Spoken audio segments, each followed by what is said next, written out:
Трет ден жителите од Кичевската населба Прилепска се борат со надојдените води од Зајашка река, која им ги поплави огништата. Распослани буквално покрај самата река, трошните куќи се под вода.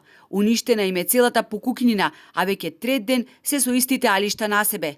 Немаат каде да седнат, а камоли да преноќат. Наместо столици, за седење користеле канти. Иако состојбата е се уште критична, бидејќи постојано врне, дел од 120 жители кои беа привремено евакуирани во спортската сала на свој ризик, почнале да се враќаат во поплавените домови. Тие очајни молат за помош. Еден апел до сите граѓани на град Кичево, без разлика на вера и на нација. И молиме за помош. Кој како што може. Јорганче, Чеве, Кауч.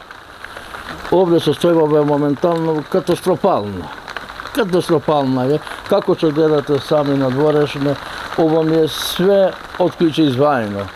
Сношка малку вчера зачистевме со женава овде, ама вода вебе пак дојде. Значи животот овде не се живеет. Овде појќе живот нема во ова улица. Се враќаат горе, а реката пак креват. Уште немаат услови каде се спие, немаат услови, све растурено, гледате.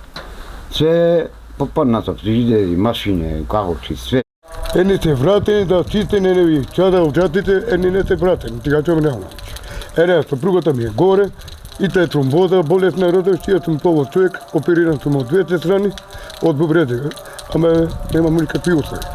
Жителите од погодената населба стравуваат дека нивото на Зајашка река повторно би можело да се зголеми како пред 2 дена, кога, како што тврдат, водата за миг надошла и ги поплавила куќите, оставајќи ги метари пол под вода. Поради лошото време од општина Кичево им соопштиле дека во среда ќе се изврши увид на оштетените објекти. Во моментов нема услови за пристап со механизација. Жителите на располагање ја имаат спортската сала Христо Узунов, каде 2 пати во денот доаѓаат и медицински екипи кои вршат прегледи на оние кои имаат потреба од здравствена заштита. Најважно е луѓето да бидат згрижени и безбедни, велат од општината.